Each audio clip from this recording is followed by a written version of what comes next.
Reading with your kids. Hola, ni hao, konnichiwa, assalamu alaikum, shalom, jambo, bienvenidos. Hi, my name is Jed Lee, and this is the Reading with Your Kids podcast. We're coming to you from the beautiful neighborhood of Reedville in the southwest corner of Boston, Massachusetts. We are so delighted that you're part of our beautiful Reading with Your Kids family. Please be sure to subscribe to the show on the iHeartRadio app, on Amazon Music, Spotify, Apple, wherever you find your podcast. Our guest today is Kathy Goldberg Fishman. She is here to celebrate a winter walk in the city. We are so excited that Kathy is here to celebrate a winter walk in the city and all the different holidays that are celebrated during the wintertime.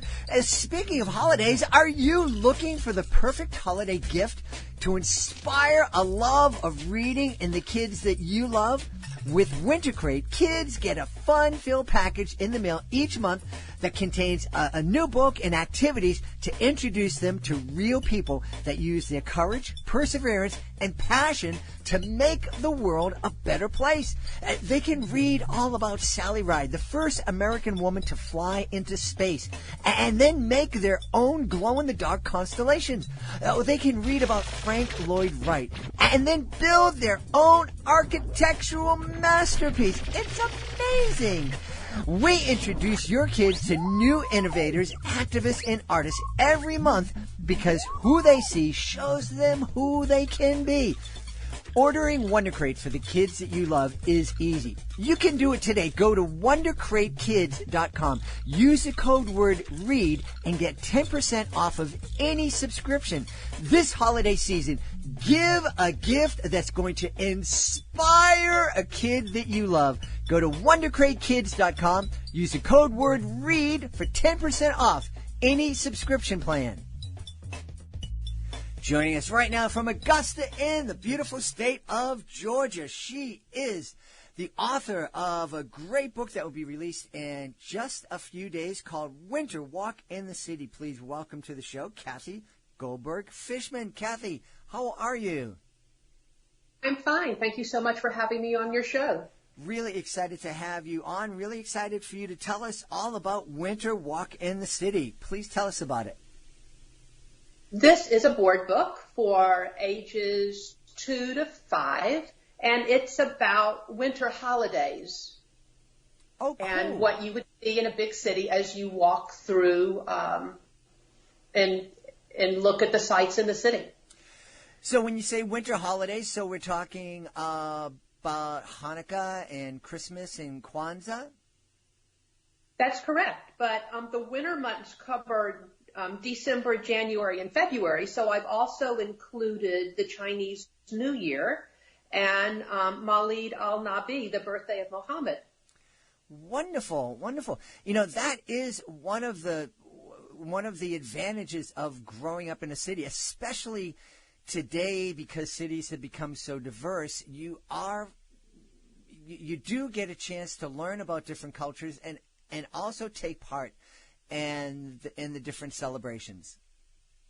That's right. I'm so lucky. My son and his family are living in Washington, D.C., and my first granddaughter, my first grandchild, was born almost 4 years ago. And when I went up to visit her during a December break, I took her for a walk, and she was in the stroller, and I saw so many different holidays from all different cultures, and it made me think that most of the holiday books that I get are just about one holiday at a time.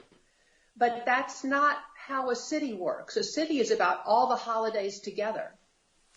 Yeah, it really is. And I think that there are some people who, they have their traditions and they believe that we celebrate this tradition. And to celebrate anything else would be disrespectful to our tradition. I don't know about you, but I don't understand that. I mean, I understand. I hear their arguments, and I guess I intellectually can say, okay, but in my heart, I just think that we're meant to celebrate everyone. Right. And I have shared many different holidays with close friends and other people in my family. I'm Jewish, and so we celebrate the Jewish holidays, but we also have people in our family that are not Jewish. And so we just share the holidays together. A little bit of Christmas, a little bit of Hanukkah, a little bit of Passover, a little bit of Easter. And I feel very lucky that I've been able to do that. Yeah, it really is wonderful. So this is a board book, so I'm imagining what we're introducing to kids about these holidays are pretty basic ideas. Exactly. The book itself has approximately 60 words, so it's very easy and very short. And it also connects with learning how to count.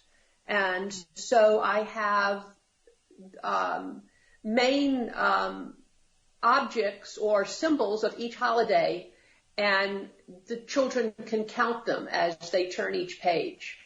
Oh, how neat! How neat! What I don't even want to guess. But what different holiday items are we talking about? Well, we have one glowing menorah, and that would connect with the holiday of Hanukkah, and two bells on a tree, and so that would be a Christmas tree with the decorations on it. I also have the candles of Kwanzaa. And the Chinese New Year, there are 8 humps on a dragon. And that's a very fun illustration. I love Chinese New Year parades. That's cool. Very cool. I'm wondering what symbols or items do you have celebrating the birthday of Muhammad? I have cards in a window, 3 cards in a window. And it's so, that's a common item for a lot of holidays. They're Christmas cards and they're Hanukkah cards, but they're also Mawlid al-Nabi cards. Wonderful. Now, I'm learning something because I'm familiar with a number of different celebrations, but this is a celebration I was not aware of. Are there any, for Christmas, we typically put up a tree and have a dinner and give gifts. What are the traditions around the holiday celebrating the birth of Muhammad? Well, it also emphasizes sharing and gift giving. A lot of the winter holidays do. There's food connected with the holiday. There's a cake that's shaped like a sugar doll, and decorations, and people get together and have a good time. Cool. I wonder why many of these Christmas wintertime holidays have that gift-giving aspect to them. Any thoughts? I don't know for sure, but I think that when people get together for most of the holidays, there is some sort of a sharing of food or a special gift connected with a lot of holidays. That was one of the things that was missing in our Easter celebration this year because of the quarantine. We weren't able to, typically our house is the greeting place for both my wife's family and my family. And so we typically have the house filled with people, and we're sharing a great big meal and sharing all sorts of smiles. And we weren't able to do that this year, and it was really weird. Something was really missing. It's a lot of work, but we really missed not being able to share that with our family. I understand exactly what you mean, because I usually have a huge Passover Seder, and my children come in. My daughter and her family comes in from Raleigh, North Carolina, and my son and his family come in from Washington, D.C., and we have friends who live in Augusta come over, and we have a huge Seder. And this year it was just my husband and me celebrating the holiday, and we had the kids on Zoom. So our computers were set up on the table, and we saw their faces, but it just was very strange. Very strange indeed. And it just makes us appreciate the times that we can get together in person and share. Yes. Yeah. Now this and is we're looking forward to getting back to sharing in person again. Now, this is your first book with our friends at Familius, and we love Familius. They're such great folks at that publishing house. They publish some wonderful, wonderful books. But this is not your debut book. Can you tell us about some of the other books that you've published? Well, my very first book was published by Athenaeum, and it is a Jewish holiday. I have a Jewish holiday series from Athenaeum, and the first one was on Passover. And so I have on Passover, on Hanukkah, on Rosh Hashanah and Yom Kippur, on Purim, and on Shabbat, and on Sukkot and Simchat Torah. Those are the books that I have out that I've already published. And I also have a biography out. From, I guess it's now Brilliant Books. It's a dual biography of Hank Greenberg and Jackie Robinson. Very interesting. I'm curious why those two. What's the connection that would warrant creating a dual biography?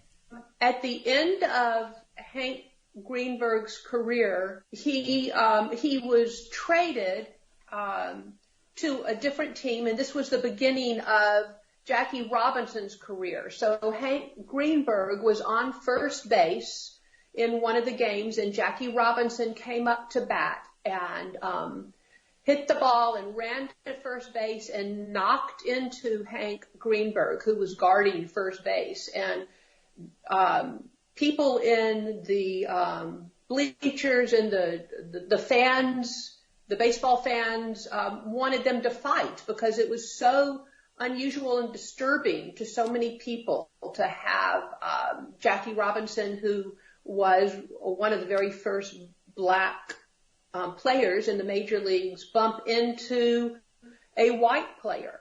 And but it didn't bother Hank Greenberg. He just got up and shook Jackie Robinson's hand and said, "Stick in there. Don't worry about those people. Don't listen to them." And there were a lot of commonalities between Jackie Robinson's and Hank Greenberg's bias against them. Hank Greenberg was Jewish, and a lot of people didn't like Jewish baseball players. And of course, Jackie Robinson was black, and they grew up with a lot of prejudice, but they didn't let that stop them. And both of them became peacemakers and civil rights supporters.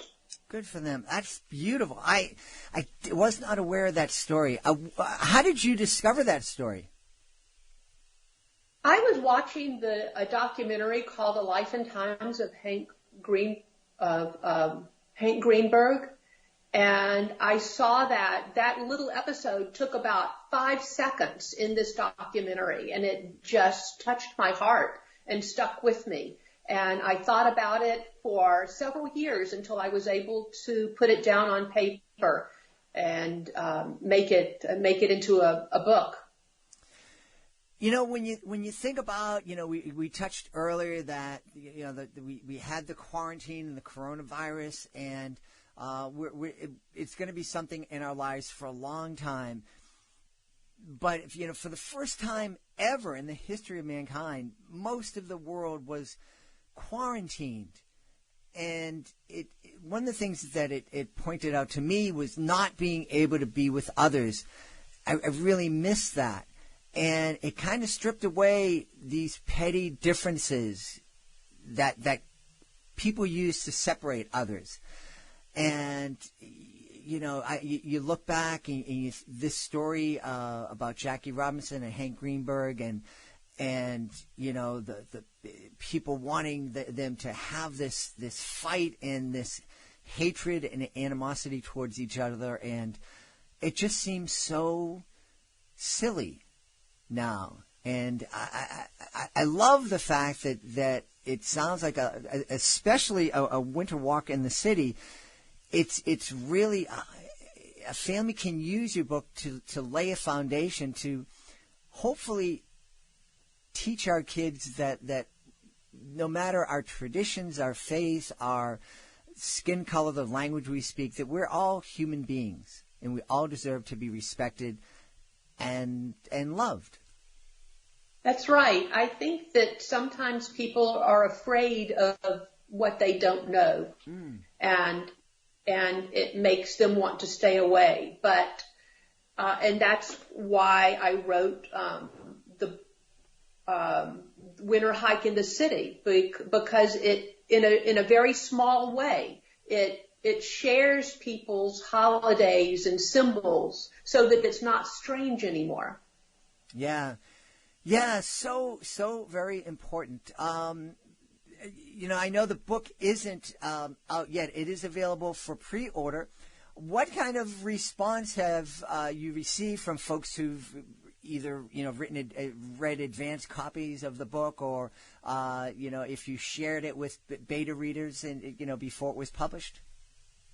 I have shared it with my writer friends, and they all just loved it. And then I've shared it with some people that I taught with, and one of them is an Episcopalian priest, and he just thought it was a remarkable book, and my rabbi liked it.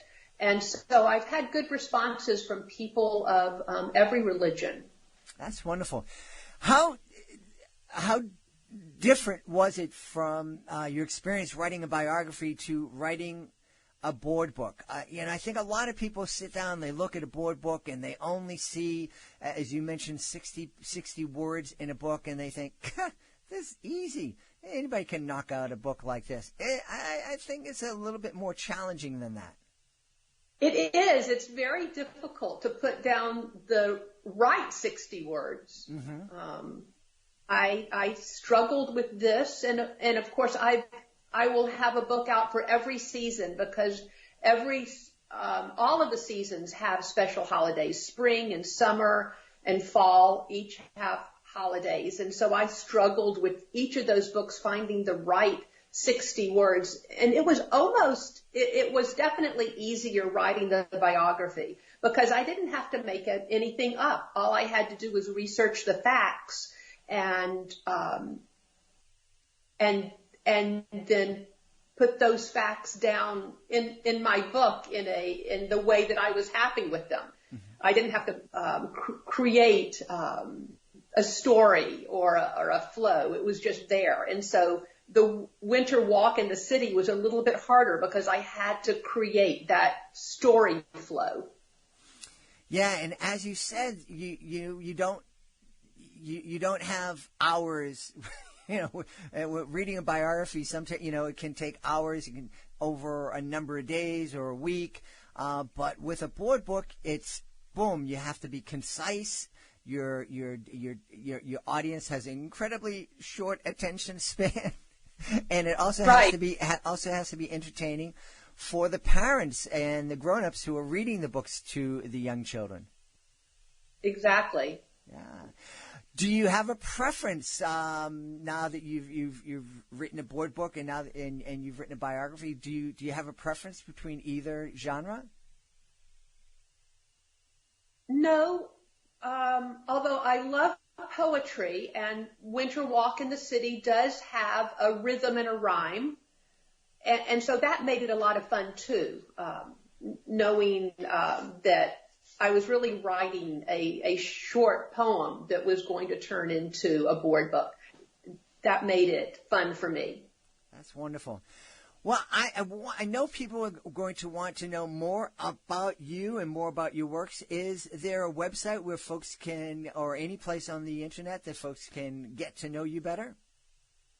I have a Facebook page, Kathy Goldberg Fishman, and I respond to comments within a day. I also have an Amazon author page where people can look me up. And I just... I have a Twitter account as well, Kathy Goldberg Fishman. Awesome. Well, we've had a wonderful time speaking to the author of the soon-to-be-released board book, A Winter Walk in the City, celebrating all the various holidays that we can celebrate in the wintertime. And it was written by Kathy Goldberg Fishman, our guest today. Kathy, thanks so much for being part of the show. Thank you, Jed. I had a wonderful time. Please be sure to join us for the next edition of the Reading with Your Kids podcast. Our guest will be our Dean of all things STEM and STEAM, Jennifer Swanson. She'll be here to celebrate her new book, Everything You Need to Ace Chemistry in One Big Fat Notebook. That's the next episode of the Reading with Your Kids podcast. You know, we love celebrating STEM and STEAM and learning and reading here on the show, and we are so excited that our friends at Wonder Crate are sponsoring these episodes of the Reading with Your Kids podcast. If you were hearing the podcast when it was first published on November 17th in the year 2020, be sure to check out our social media feeds to find out all about Wonder Crate's wonderful giveaway. You can win a Wonder Crate for your kid. Just check out our social media pages, facebook.com/readingwithyourkids. It's at Jedley Magic on Twitter and at Reading with Your Kids on Instagram. The contest is really, really easy. It boils down to liking and sharing our posts and tweets and Instagram. Is that what you call it? I don't know. But just check it out today. You can win your very own Wonder Crate for one person in your life. They'll love it. And speaking of Wonder Crate, be sure to go to WonderCrateKids.com. Use the code word READ and you can save 10% off of any subscription. This is a wonderful, wonderful gift that will inspire kids that you love. I want to thank the folks who made today's show so very, very wonderful. Of course, we want to thank our guest, Kathy Goldberg Fishman. I want to thank our sponsor, our friends at Wonder Crate. I want to thank my team, Alejandro Doherty, Fatima Khan, Peggy Cotto. I want to thank my beautiful wife for all the support she gives me, but most of all, we want to thank you. Thank you so much for taking the time to join us today, and as always, thank you so very much for taking the time to make the world a better place by reading with your kids. I'll be looking for you in the next edition of the Reading with Your Kids podcast.